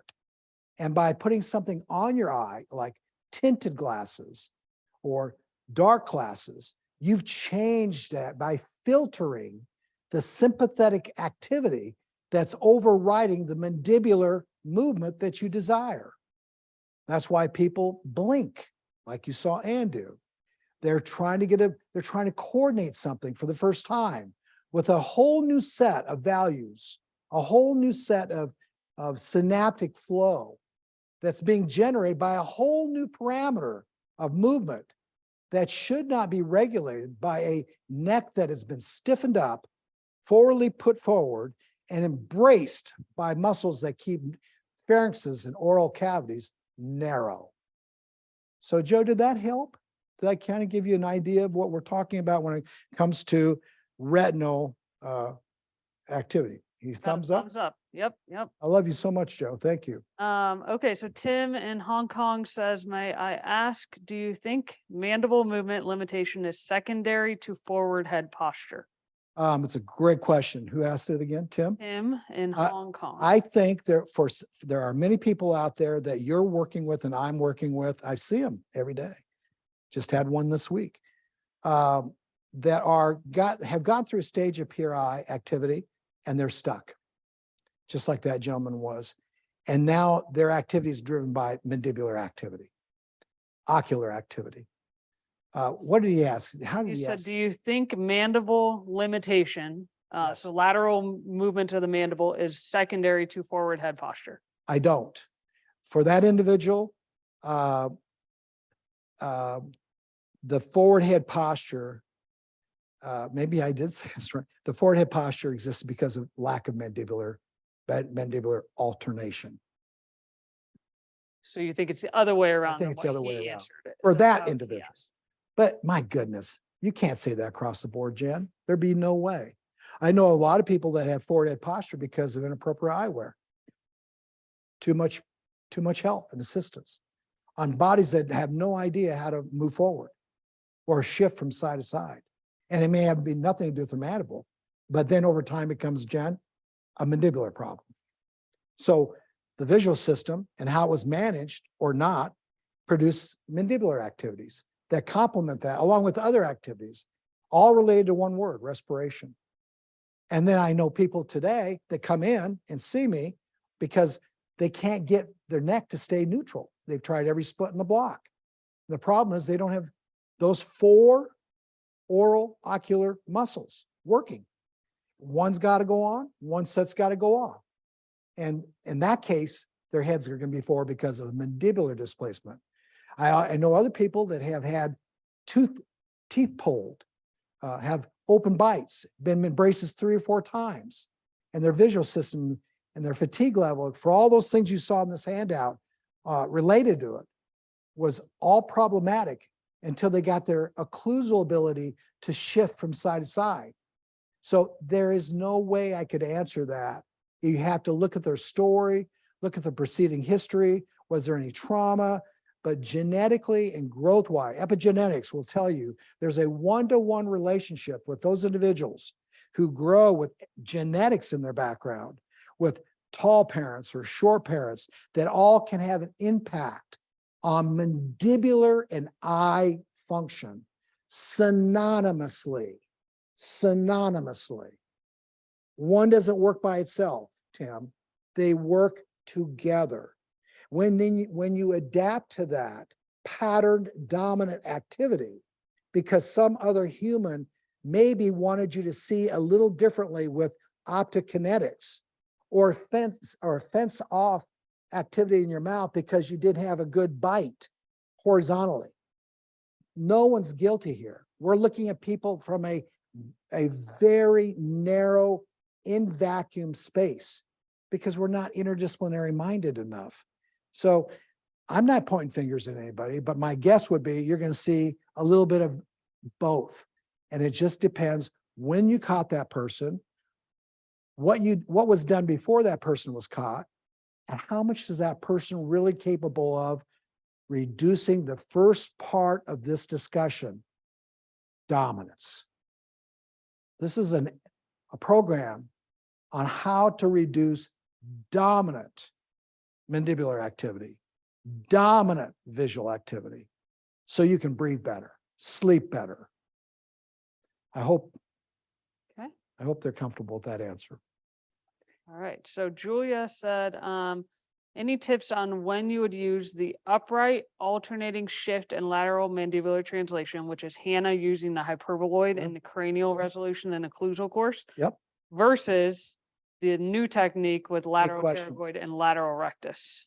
The activity that Hannah's in is following a body of academic material that's focused on the mandible just moving with arms and what, Jen? Yeah, it's when you shift your weight to the shifting. right, move your mandible to the It's right. called, Shift your weight what to we're the left, move your mandible to the It's left. called, we're going to talk about transport and transfer in one of these webinars coming up.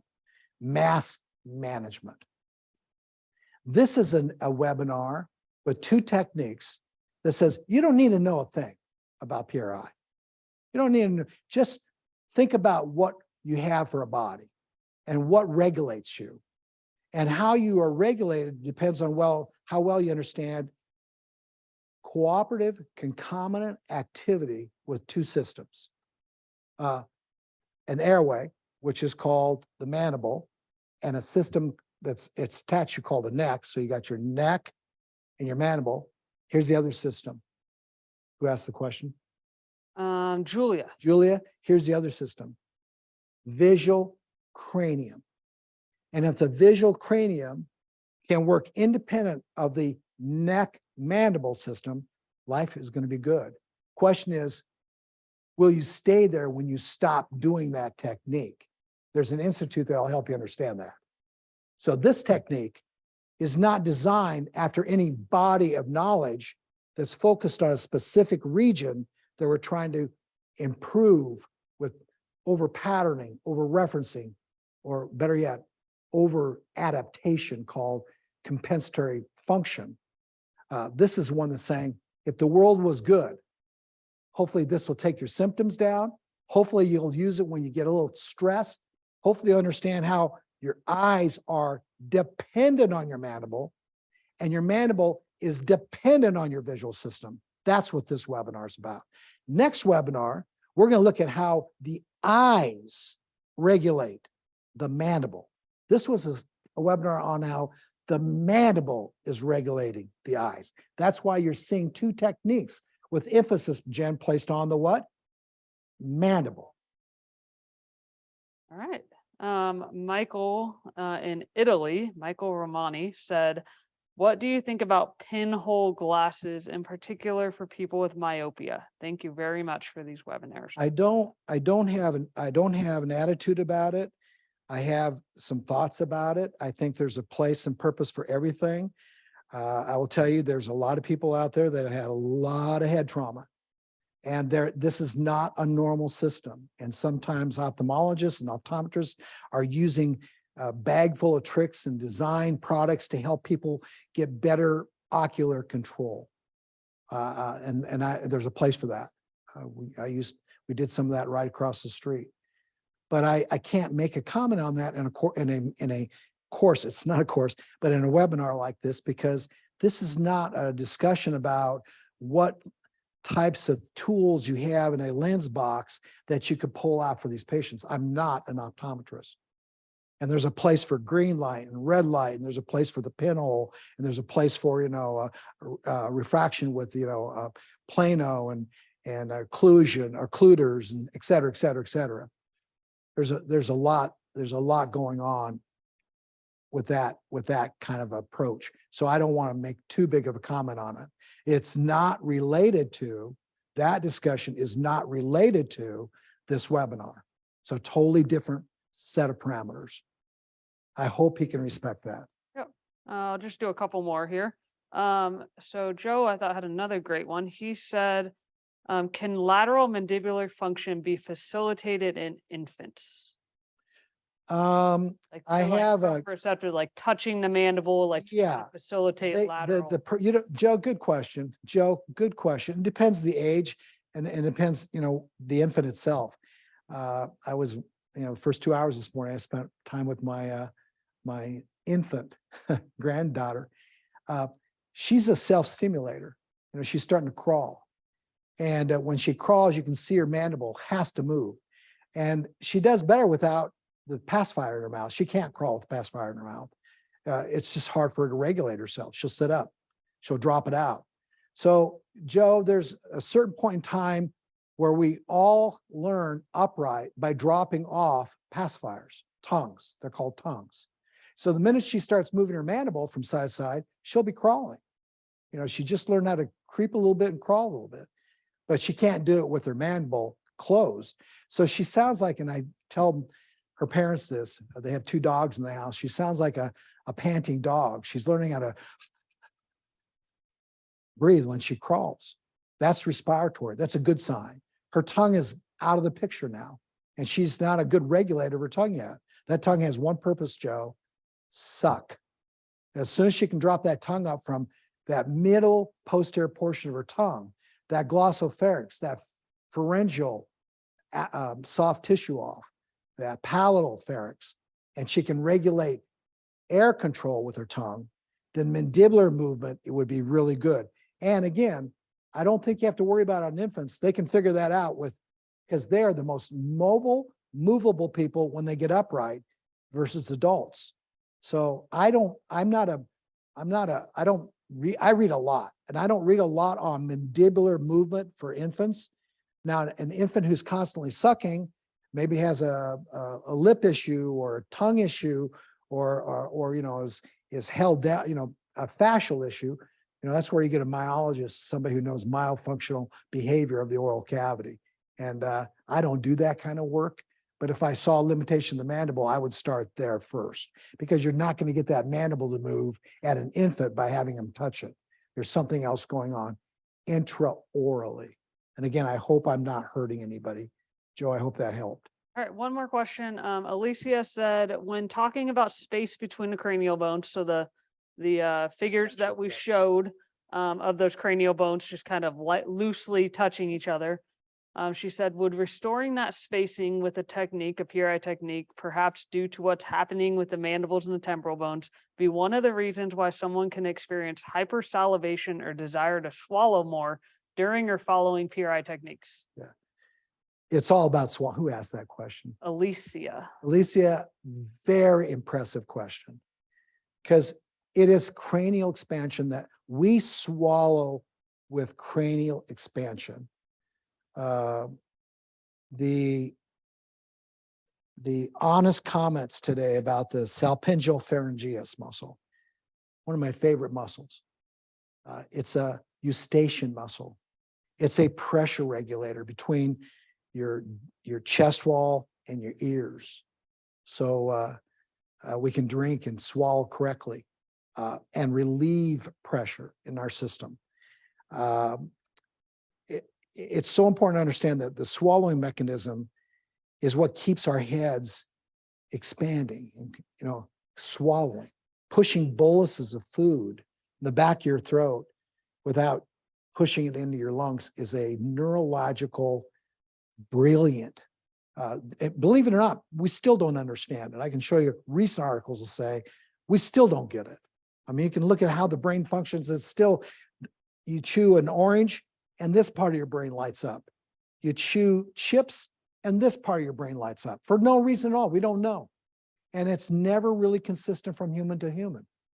Swallowing is a really difficult thing to neurologically fully pattern out in an appreciable way, which means it's unique. It's ubiquitously unique. And so I respect it. And I will say this to you. I don't believe you can do anything with this visual system, this oral system, if your cranium can't expand. And when I say expand, I'm talking just little partial millimeters of expansion all throughout the cranium. That expansion is what's got to happen every time you get in an airplane and go up and come down. And that expansion is created by pressure. And that pressure is created by the back of your throat. And that pressure is created by things that you swallow with. That's why people chew gum when they fly. So it's a big question. I'm so proud of you. Any cranial work, any expansion that you do will definitely help the visual cortex appreciate lateral rotary function, which is then provided by your own cranial function called mandibular freedom. And if the mandibular bone can move from side to side, you've got 2 poles that are expanding that cranium every time you move them. The head is not a perfect box. It's going to bend, it's going to contort every time you move that mandible from side to side. That's what it's supposed to do. Nothing restricts it more than narrowness. overactivity of those 4 ocular oral muscles in this webinar. All right, perfect. Well, thank you again, everyone, for Yeah. joining us. Totally. Please go ahead and mark on your calendar here. I got it up on the screen. That we have one final webinar of this mandibular temporal lateral rotary movement series. And that is going to be ocular dysfunctional movement association with mandibular temporal function. And so Ron had so much information that he split out this kind of last webinar into 2 separate webinars. So that's going to be on Friday, July 21st at 1 o'clock Central Time. We'd love it if you can join us again. It's always great to have people here in person with us so that we can get questions like this and have this discussion and expand on these topics. So thank you again for joining us. Have a great rest of your weekend. And we hope to see you again on the next webinar. Well wishes, everybody. Thank you.